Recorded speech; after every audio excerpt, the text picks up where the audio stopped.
Buenos días a todos mis queridos hermanos que están aquí en el salón. Muchas gracias, Dunamis, por su respaldo en este tiempo de alabanza. Gracias a Fernando y a Ruth. Y decimos todos aleluya, ¿verdad? Los que estamos aquí en el salón y también espero que los que están allá ya conectados en Facebook. Es un gozo nuevamente el estar aquí con vida. El Señor Jesucristo no regresó, no ha venido por la iglesia. Seguimos aquí en este peregrinaje terrenal y esperamos que este tiempo de meditación en la palabra sea de edificación.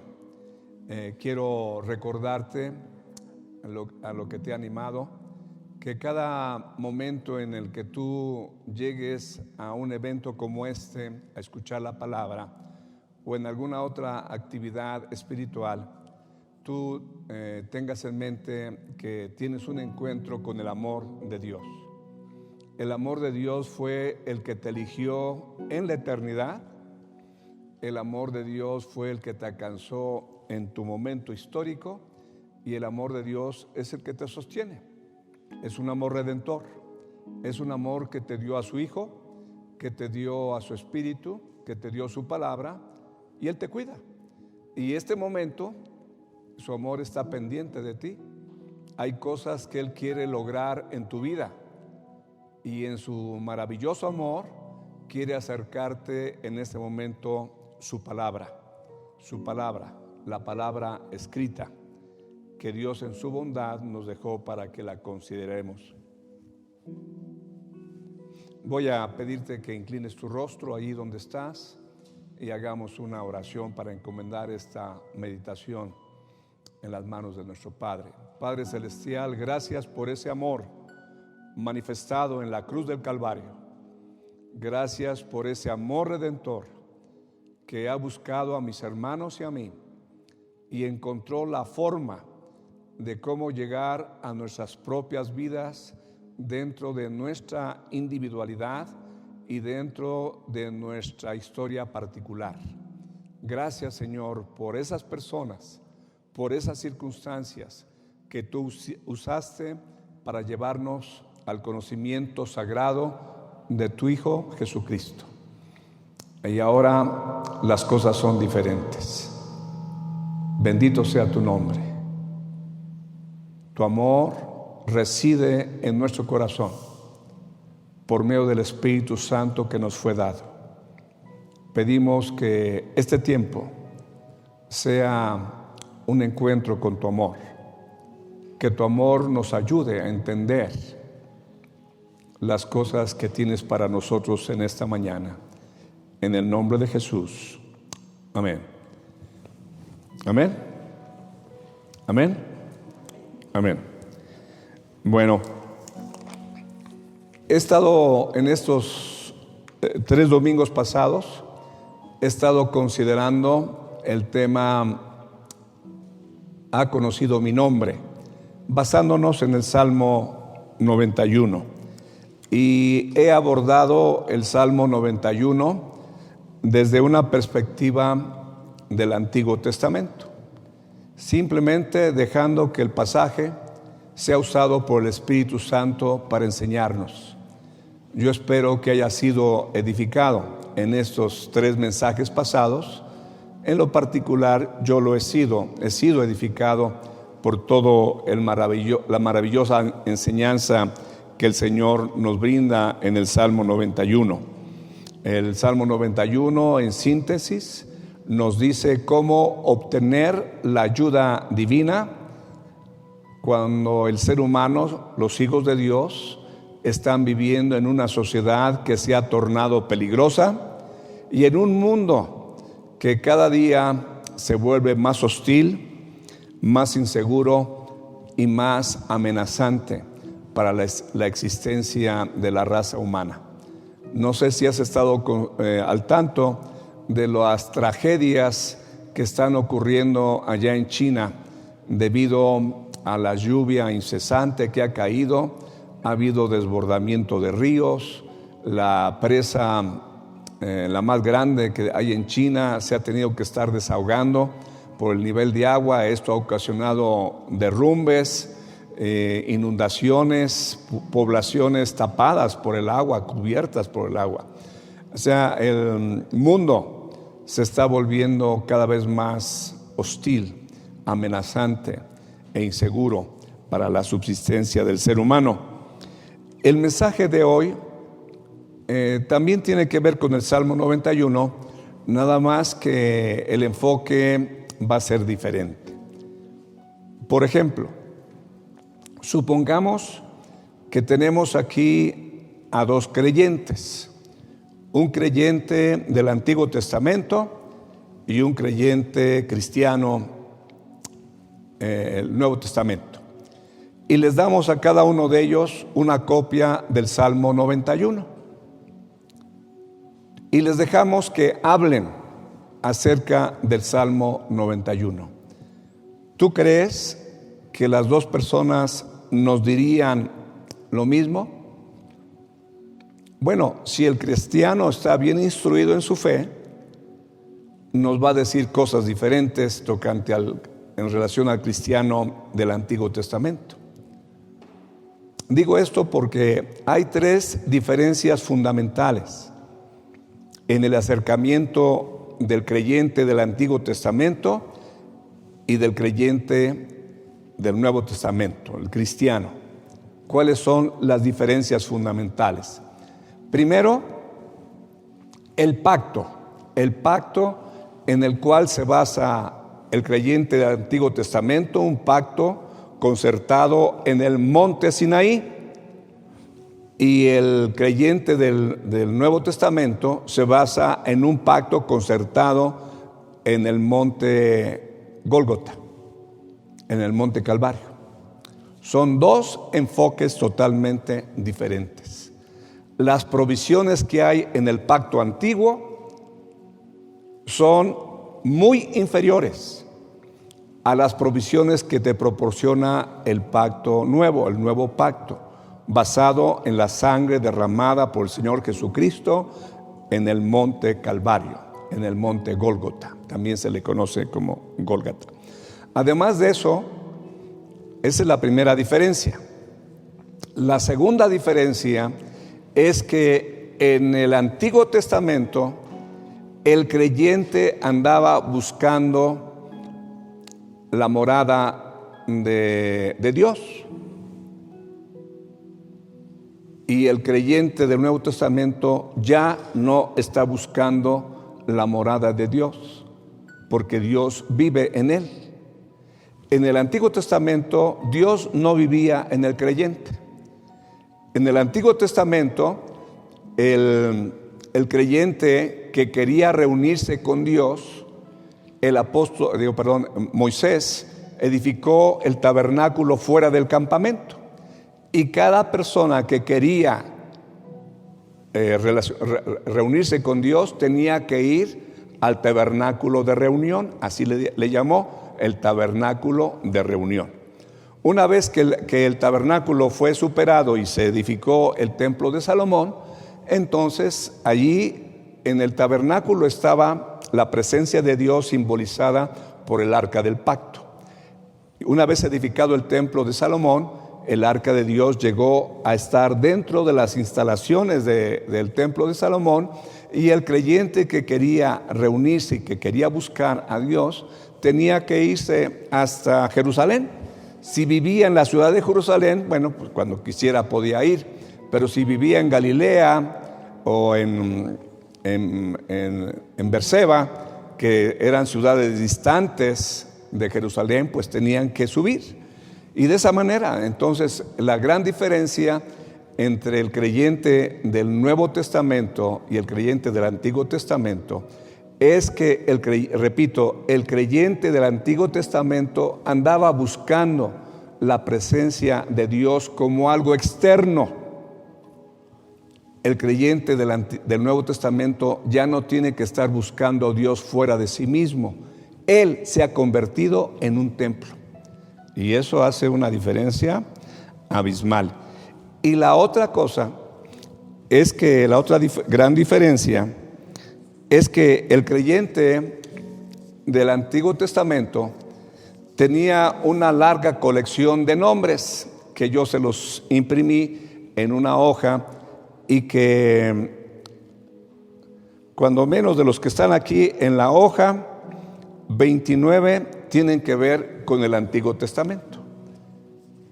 Y en el caso del creyente ya se circunscribe a un solo nombre, el nombre que es sobre todo nombre, el nombre de Jesucristo de Nazaret. Entonces todos los nombres que están enseñados en el Antiguo Testamento están contenidos en el nombre de Jesucristo. Ahorita lo vamos a ver. Entonces ahorita nada más te estoy diciendo que hay tres diferencias muy importantes entre un creyente del Antiguo Testamento y un creyente del Nuevo Testamento, enfocándonos en el Salmo 91. El Salmo 91, con toda la riqueza que te he compartido, sigue vigente. O sea, esas enseñanzas son eternas. Nada más que te estoy tratando de ver, de dar a conocer la perspectiva que el cristiano debe tener tocante al Salmo 91. Espero estarme dando a entender. Tres diferencias importantes: el pacto concertado en el monte Sinaí y el pacto concertado en el monte Gólgota. Dos muy diferentes. En el Antiguo Testamento, el creyente buscando a Dios externamente. En el Nuevo Testamento, si el creyente está instruido, porque tal vez no está instruido, pero si está instruido, ya no tiene que ir a ningún lado a encontrarse con Dios.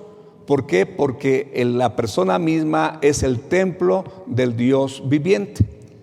Y la tercera diferencia es que allá hay, en el Antiguo Testamento, hay una larga lista de nombres de Dios muy importantes. Cada nombre te dije que era una expresión del ser divino dado a conocer al hombre de acuerdo a su necesidad. En el Nuevo Testamento se nos dice: porque no hay otro nombre en el que podamos ser salvos, porque hay un solo Dios y un solo mediador entre Dios y los hombres, Jesucristo hombre. Un solo mediador.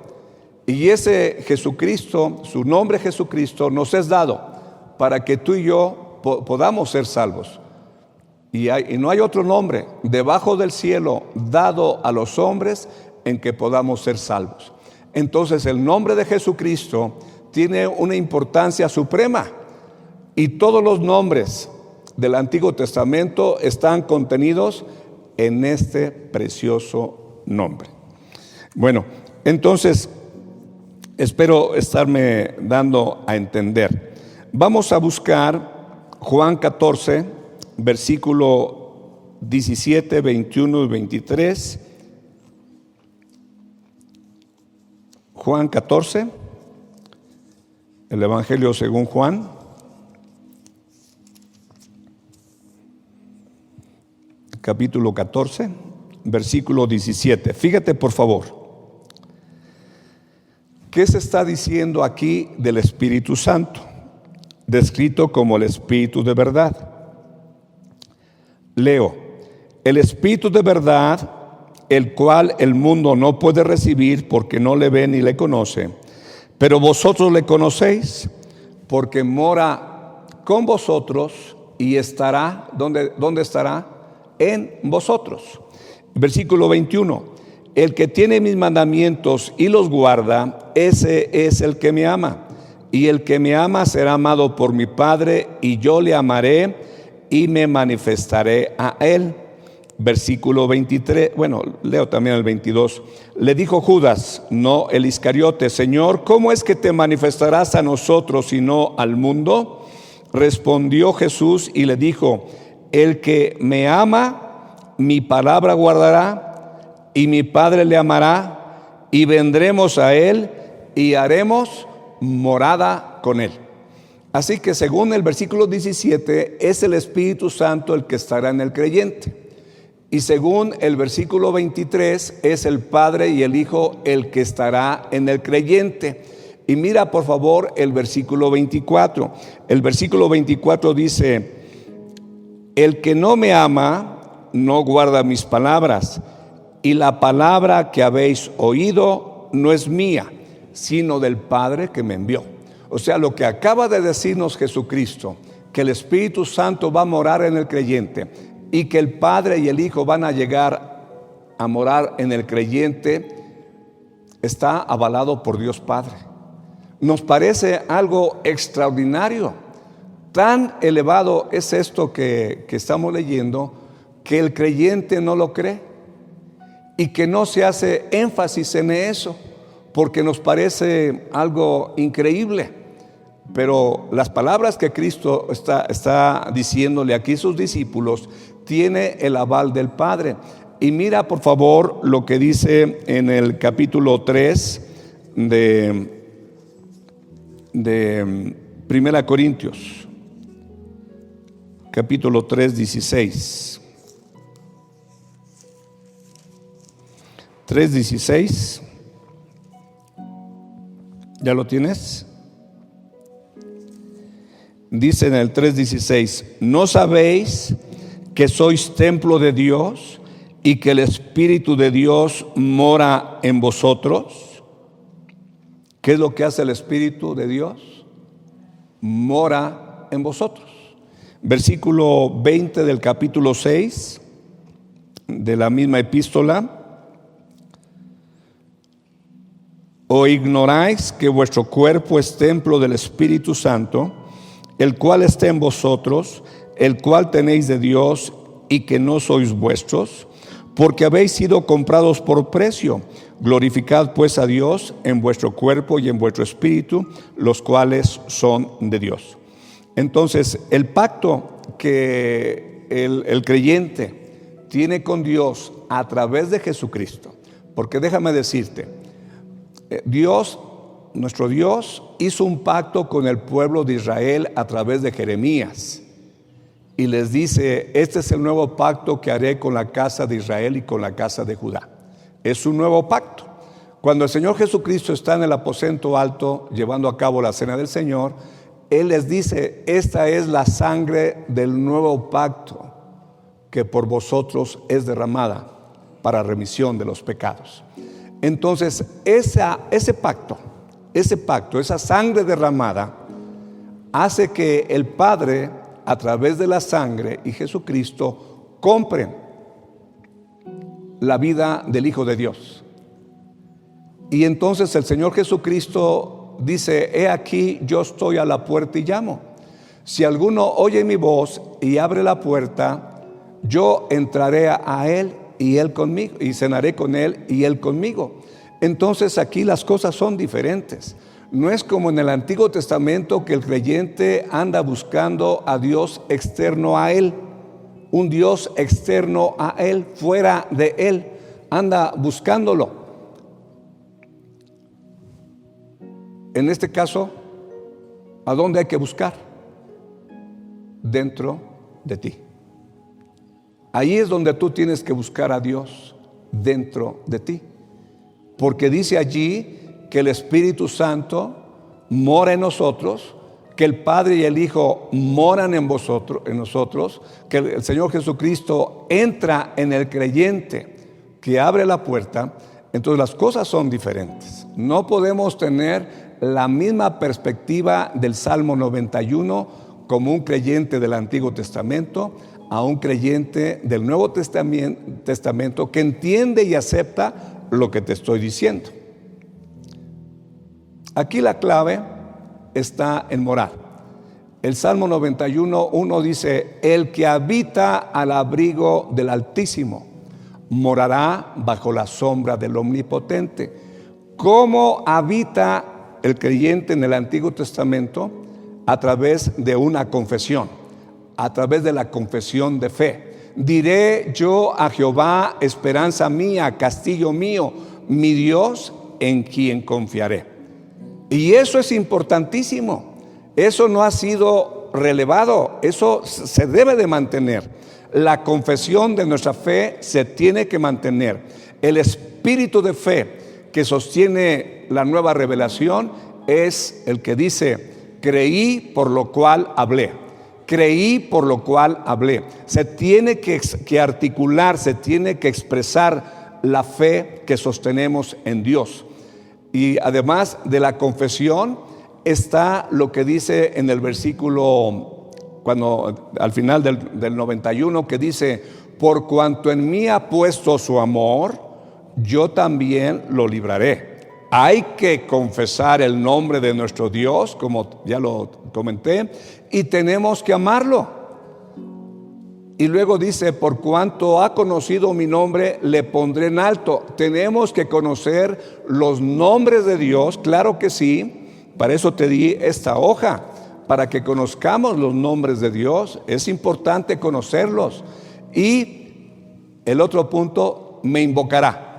Así que en el Antiguo Testamento, en el Salmo 91, al creyente se le enseña que para contar con la protección de Dios en medio de una sociedad hostil y peligrosa y un mundo amenazante, es necesario la confesión de fe en el Dios Altísimo.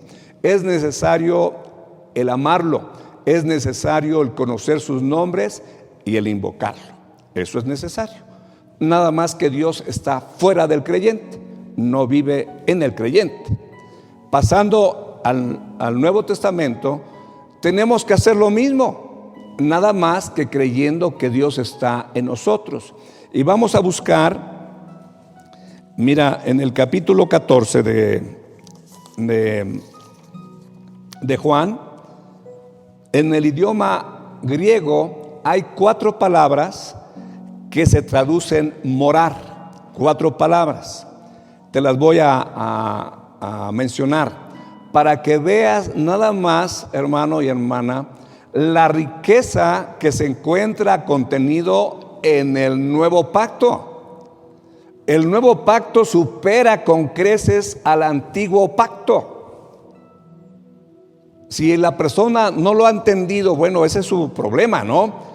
Pero cuando tú entiendes la provisión del nuevo pacto, no tienes nada que envidiar a los del antiguo pacto, porque no tengo tiempo para describirte la belleza y el contenido maravilloso del nuevo pacto.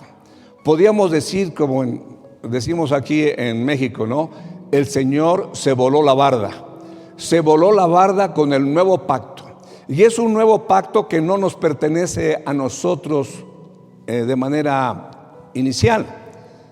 Eso es un pacto con Israel. Pero cuando el Señor Jesucristo manda a sus discípulos a ir a todas las naciones para predicarles el arrepentimiento y el perdón de pecados, invocando el nombre de Cristo y creyendo en la muerte y resurrección del Señor, entonces tú y yo somos amparados por la provisión del nuevo pacto. Y ya no hay diferencia entre judío y gentil, entre hombre y mujer. El pacto, amparados por el pacto nuevo, tenemos una misma posición. Ya no hay judío ni gentil, varón ni hembra, esclavo ni libre. Todos tenemos los beneficios que proporciona el nuevo pacto, fundamentado en la sangre maravillosa de nuestro Señor Jesucristo. Entonces, mira, por favor, te comenté que hay 4 palabras. La primera palabra se llama paroikeo, que significa habitar como peregrino. Mira lo que dice en Hebreos 11:9. Para que tú y yo apreciemos la gran diferencia de ser un creyente del Nuevo Testamento en relación con el creyente del Antiguo Testamento. Versículo 9. Dice allí: por la fe habitó como extranjero en la tierra prometida, como en tierra ajena, morando en tiendas con Isaac y Jacob, coherederos de la misma promesa. Ahí habla de la palabra morar. Pero ¿cuál es la condición de la persona que está morando en esa tierra? Son peregrinos. no eran propietarios de nada, de nada. Mira en el ahora la segunda palabra es oikeo. La primera era paroikeo y esta es oikeo. Y un ejemplo de la diferencia que hay está en la primera epístola del apóstol Pablo a los Corintios, capítulo 7, versículo 12 y 13. Fíjate lo que dice ahí. A los demás yo digo, no el Señor.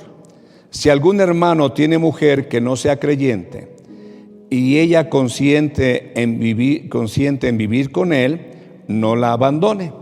Y si una mujer tiene marido que no sea creyente y él consiente en vivir con ella, no lo abandone. ¿Dónde está la palabra morar? Aquí se traduce en vivir con. En los dos versículos se traduce como vivir con. Entonces la idea es que este es un habitar continuo, a un habitar que llega a uno y se establece, pero en algún momento puede uno dejar de llevarlo a cabo, porque ahí dice, si el creyente consiente en vivir con, pero y si no consiente, pues se va. O sea, es un habitar continuo, pero que en algún momento puede ser interrumpido. No lo abandone, no la abandone. Entonces, esa son la segunda palabra, oikeo.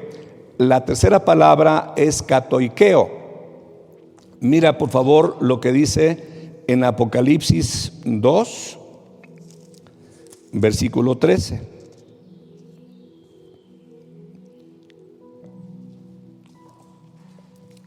Dice ahí, yo conozco tus obras, 2:13 de Apocalipsis, donde moras, donde está el trono de Satanás, pero retienes mi nombre y no has negado mi fe, ni aun en los días en que Antipas, mi testigo fiel, fue muerto entre vosotros, donde mora Satanás. Nuevamente está la palabra morar al inicio y al final del versículo. Pasemos, antes de explicarte algo, al 3:10 de Apocalipsis 3:10. Por cuanto has guardado la palabra de mi paciencia, yo también te guardaré de la hora de la prueba que ha de venir sobre el mundo entero para probar a los que moran sobre la tierra. ¿Te fijaste dónde está la palabra morar? El verbo morar está al final del versículo. Y en el capítulo 6, versículo 10, capítulo 6, versículo 10, dice en el versículo 10, y clamaban a gran voz diciendo, ¿hasta cuándo, Señor santo y verdadero, no juzgas y vengas nuestra sangre de los que moran en la tierra? Así que en estos versículos y otros que hay en Apocalipsis, el verbo katoikeo significa el tener afecto al domicilio, estar apegado al domicilio en donde uno reside, estar apegado. La primera palabra, habitar como peregrino. Uno entiende que no reside, que nomás está de paso. El otro, la segunda palabra, es el habitar con una persona que puede ser continuo, pero en algún momento se puede interrumpir porque desean abandonarse el uno o el otro. En este caso, la tercera palabra está enfocado en los afectos de la persona que mora, pero la persona que mora están sus afectos apegados a lo material. Es lo que le interesa al hombre, no le interesa a la mujer. Le interesa la casa, la propiedad y lo que hay en ella. Si se va la mujer, pues que se vaya. No, usando el significado del tercer término. Entonces, Dios viene a probar en el Apocalipsis, lo que dice, para probar a los que moran en la tierra, los que están engolosinados con la tierra. Aman al mundo y las cosas que están en el mundo. No le interesa a este tipo de personas cambiar la perspectiva. y enfocarla de manera diferente. Siguen pensando en sí mismos y en la gratificación que les da el estar apegado a las cosas materiales. Pero la cuarta palabra, que es la que se utiliza en Juan 14, la palabra es meno. Ya no tiene que ver nada con oikeo, que es habitar. Es meno. ¿Y qué significa meno? Significa permanecer en un lugar y mantener una comunión íntima con el habitante de la morada. Ya el enfoque de esta palabra meno ya no está en el lugar, en el sitio geográfico o en las cosas materiales. Ya el enfoque está en la persona, Y cuando Dios dice aquí que el Espíritu Santo viene a morar, como lo vimos en el versículo 17, y estará en ustedes, y el Padre y yo vendremos y haremos morada con Él, significa que tanto el Padre, el Hijo y el Espíritu Santo quieren tener una íntima comunión con el creyente.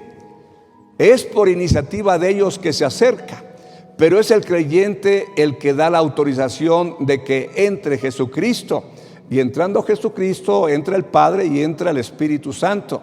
Es el creyente, la persona, la que dice: sí, Señor, te abro mi corazón, perdona mis pecados, limpia la maldad y ahora ven a mi vida. Entonces ahí llega el Padre, el Hijo y el Espíritu Santo. ¿Y con qué intención llegan? Con la intención de conocerte. Por eso el Señor Jesucristo habla de: y cenaré con Él y Él conmigo. ¿Por qué toma la figura de los alimentos? Porque en el tiempo de la cena, allá en el Antiguo Testamento, en aquella época, era la comida más importante, no el desayuno, nuestro desayuno, ni nuestra comida. Era la cena de ellos, el tiempo de comida más importante. Eso nos da a entender que es Dios el que quiere la relación, porque somos su criatura. El plan de la salvación a Él le pertenece. Es Él el que te eligió, es Él el que te escogió, es Él el que acercó las cosas necesarias para que tú y yo creyéramos. Y entonces tenemos que entender cuál es el interés de ese maravilloso Dios. Si te fijas, hay una diferencia muy grande entre el creyente del Salmo 91 en el Antiguo Testamento y el creyente del Nuevo Testamento enfocándose en el Salmo 91. Ciertamente se tiene que mantener la confesión, se tiene que mantener el amor, el conocer el nombre de Dios y el invocarlo. Eso se tiene que mantener. Nada más que ahora es diferente. Ya no podemos decir el que habita al abrigo del Altísimo. Podemos decir el Altísimo mora en mi interior. El Omnipotente mora en mi interior. El Altísimo y el Omnipotente, el Shaddai, el Elión, el Olam, el Gibor, cualquier nombre que quieras, mora dentro de ti. Mora dentro de ti. Sí, me estoy explicando. Ya no es un Dios externo, aunque está externo, pero es un Dios que de alguna manera viene a habitar en ti. Eso no lo conoció Abraham. Eso no lo conoció Moisés. No lo conoció. Esa experiencia está reservada para la iglesia, para los creyentes en Jesucristo. ¿En qué otro personaje famoso del Antiguo Testamento? Piénsale. Pon tú en Daniel, tipazo. En Samuel, tipazo. En Job y cualquiera de los grandes del Antiguo Testamento no tuvieron esta experiencia de que Dios morara en la persona. Eso es una revelación exclusiva que la está dando aquí el Señor Jesucristo a conocer en Juan capítulo 14. Y cuando te estuve enseñando acerca de los horizontes proféticos, te estuve comentando este aspecto, que el sermón o el mensaje del aposento alto, Juan 13, 14, 15 y 16, el enfoque no es el Israel del Antiguo Testamento. Se está anticipando lo que sucederá con la iglesia. Es a la iglesia a los que estaban representando los apóstoles, a quienes se les dice: en la casa de mi Padre muchas moradas hay. Nuevamente la palabra morar, muchas moradas hay. Voy pues a preparar lugar para vosotros, y si me fuere y os prepararé el lugar, vendré otra vez y os tomaré a mí mismo, para que donde yo estoy, vosotros también estéis. Esta promesa no se la dio Dios a Abraham, ni a Moisés, ni al pueblo de Israel, ni a nadie. Esa es una promesa que se la da al creyente del Nuevo Testamento, a la iglesia. Entonces, el Dios que habita en el creyente y quiere tener intimidad, conocimiento íntimo, relación íntima contigo, es el mismo Dios que te va a llevar a su casa para seguir teniendo esa relación profunda, íntima.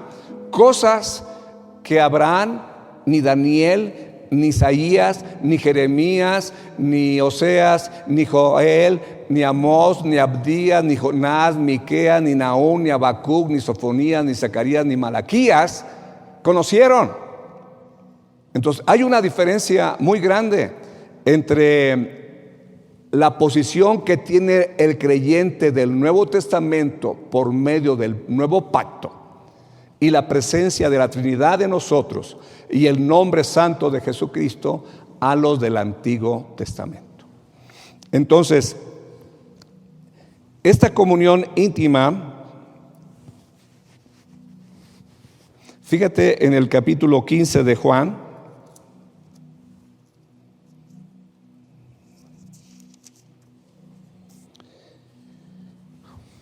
mira lo que dice en el capítulo 15 de Juan, versículo 4. Permaneced en mí y yo en vosotros. Como el pámpano no puede llevar fruto por sí mismo si no permanece en la vid, así tampoco vosotros si no permanecéis en mí. ¿Cuántas veces aparece la palabra permanece en ese versículo? 3. Y así, en todo lugar donde habla la palabra permanece, el término es meno del que te estoy hablando. Te estoy hablando que el Dios trino quiere habitar en tu corazón. Quiere hacerlo. Quiere hacer de ti su templo. Y el Señor Jesucristo aquí le dice a sus discípulos que es su deseo que ellos permanezcan en Él y Él en ellos. Mira, déjame buscar ese pasaje donde dice, ¿dónde está?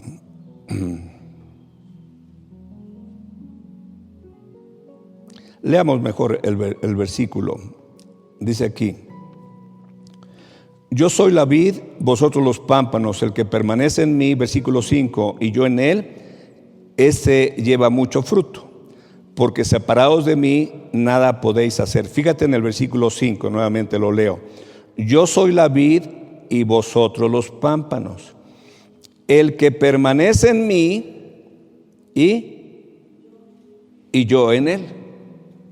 O sea, es una relación dinámica. Es una relación en donde hay una interacción. Yo debo de procurar morar en Cristo, y Él a su vez mora en mí. Mira lo que dice. Volvamos. El que permanece en mí, la responsabilidad de quién es ahí, del creyente. Y yo en él, la responsabilidad de quién es, de Jesús. Entonces es importante que tú entiendas esto, que el que una persona invoque el nombre de Cristo simplemente por invocarlo es importante. Pero mira lo que dice el versículo, capítulo 14, versículo 21.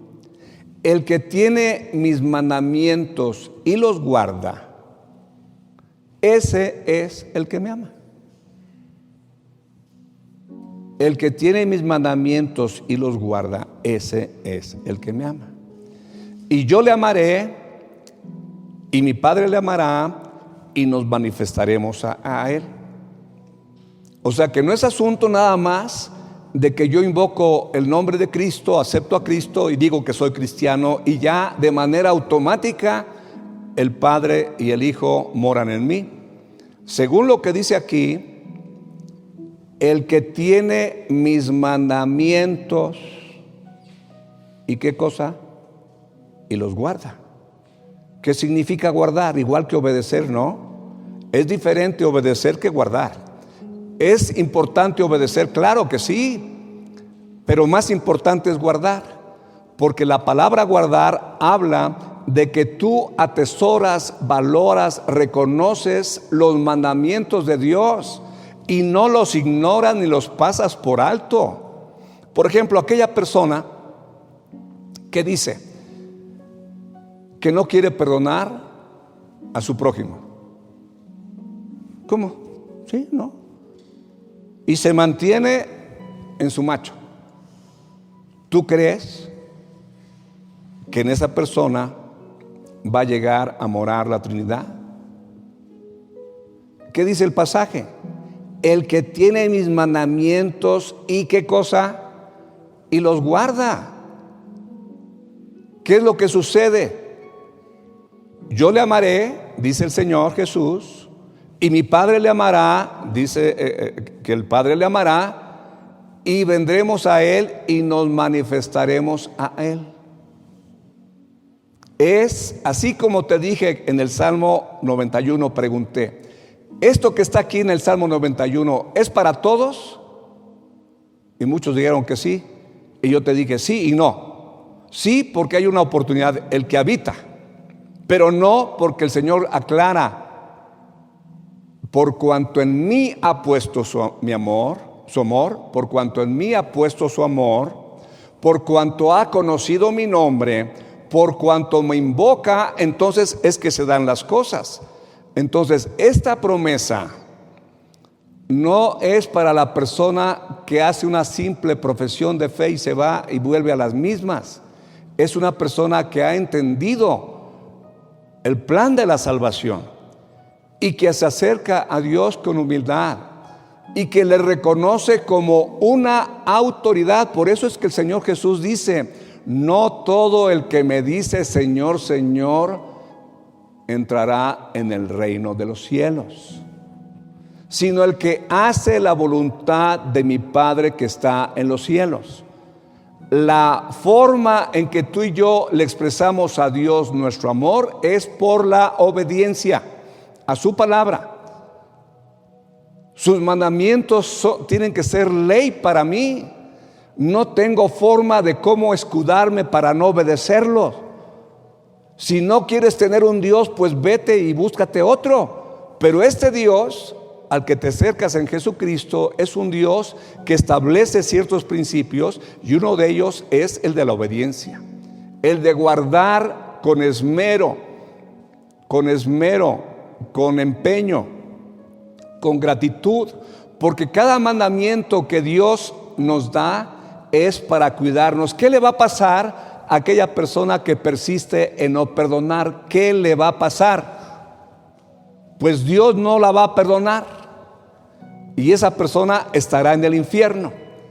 Ese mandamiento de que nos perdonemos, lo que trata Dios con ello es que no vayas a la condenación eterna, porque Dios no perdona al que no perdona y Dios perdona al que perdona. Así son las cosas. Entonces, yo espero que me esté explicando. La riqueza de la fe del creyente del Nuevo Testamento es infinitamente superior al del Antiguo Testamento. ¿Tenemos gratitud por lo que nos dio Dios en el Nuevo Testamento y en Israel? Claro que sí. La salvación viene de los judíos. A ellos les fue confiada la palabra de Dios. No tendríamos Salvador si no hubiese un pueblo de Israel. Nada más que lo que yo te estoy comentando no son asuntos míos, es decir, que yo me los inventé. Son asuntos que están aquí registrados, nada más que tal vez no les dan atención. Y yo le estoy dando atención. Que el Salmo 91 es una bendición para la iglesia de Jesucristo. Ahí se nos muestra de manera palpable cuál es el deseo de Dios de proteger a sus hijos en el Antiguo Testamento. Pero te checo, vamos a Romanos 8. Y aquí vas a ver la forma en que Dios quiere protegerte. No estamos menospreciando el Salmo 91, estamos complementando su riqueza con la riqueza del creyente. Mira por favor lo que dice en el capítulo 8. Leo a partir del versículo 31. ¿Qué pues diremos a esto?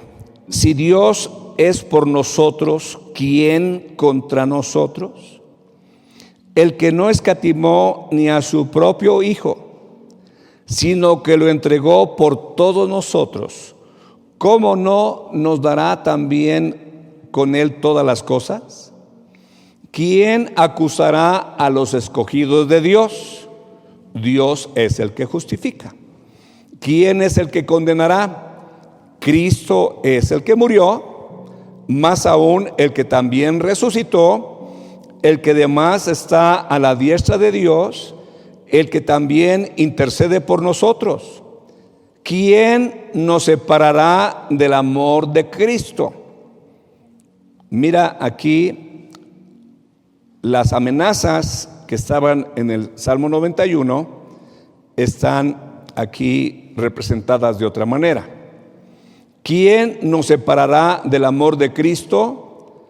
Tribulación, angustia, persecución, hambre, desnudez, peligro, espada. ¿No te parece como que estamos leyendo el Salmo 91 nada más que en versión nuevo testamentaria? Y mira lo que dice: como está escrito, por causa de ti somos muertos todo el tiempo, somos contados como ovejas de matadero. Y mira lo que dice en el versículo 31: antes, en todas estas cosas somos más que vencedores por medio de aquel que nos amó. Hay peligro en la sociedad actual, hay peligro en la naturaleza que nos rodea, en el mundo hay peligro. Pero ¿qué es lo que está diciendo aquí? Antes, en todas estas cosas somos más que vencedores por medio de aquel que nos amó. Por lo cual estoy seguro. ¿De qué está seguro o puede estar seguro el creyente? De que ni la muerte, ni la vida, ni ángeles, ni principados, ni potestades, ni lo presente, ni lo porvenir, ni lo alto, ni lo profundo, ni ninguna cosa creada nos podrá, ¿qué cosa? Separar del amor de Dios que es en Cristo Jesús, Señor nuestro. Aquí está la grandeza de la revelación del Nuevo Testamento, del nuevo pacto para contigo, para conmigo, los que creemos. Hemos sido favorecidos por la gracia de Dios. La gracia de Dios es la que te dio fe a ti y me dio fe a mí para creer. La gracia de Dios acercó el mensaje de salvación. La gracia de Dios nos dio a Jesucristo. La gracia de Dios nos está enseñando que en Jesucristo está la victoria, que todos los nombres del Antiguo Testamento están contenidos en el glorioso nombre de Jesucristo. En la persona de Jesucristo, ahí están los nombres. Por ejemplo, hay uno que me gusta mucho, que se llama el Gibor, y su significado es el fuerte. En Efesios capítulo 6, versículo 10 dice: fortaleceos en el Señor y en el poder de su fuerza. El Gibor del Antiguo Testamento, el fuerte, aquí está en el Nuevo Testamento, Romanos 6:10. Fortaleceos en el Señor y en el poder de su fuerza. Y yo puedo testificar, después de 51 años de ser creyente, que el Gibor, el fuerte, Jesucristo con su fortaleza, es la fuerza de mi fe, es la fuerza de mi obediencia, es la fuerza de mi servicio, es la fuerza de mi ministerio, es la fuerza que tengo para enfrentarme a las cosas que Dios en su bondad permite que viva. El Gibor es mi Señor Jesucristo, fortaleciéndome con el poder de su fuerza. ¿Sí o no? Emmanuel, Dios con nosotros. He aquí, yo soy con vosotros todos los días hasta el fin del mundo. Ahí está. En Jesucristo expresado. Jehová Jireh, el Dios que provee.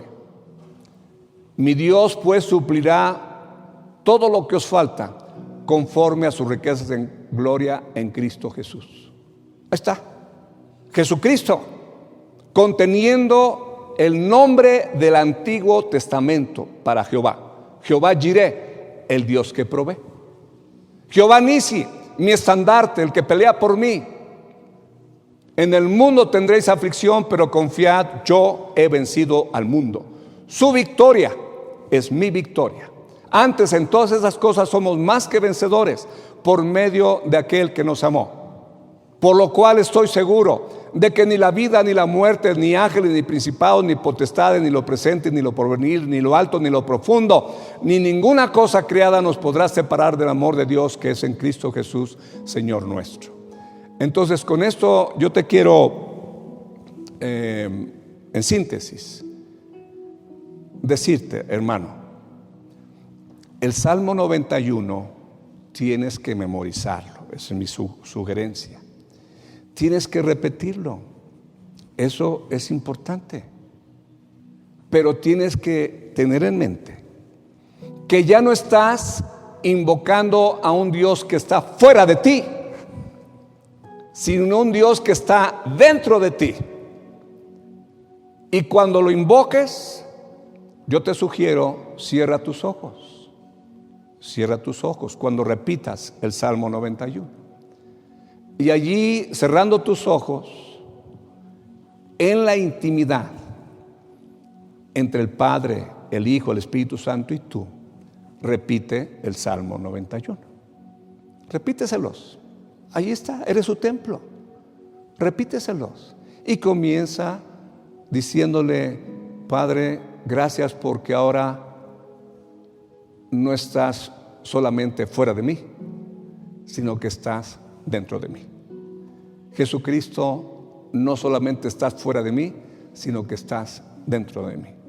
Espíritu Santo de Dios, no solamente llenas el universo, sino que estás dentro de mí. Tú habitas en mi interior.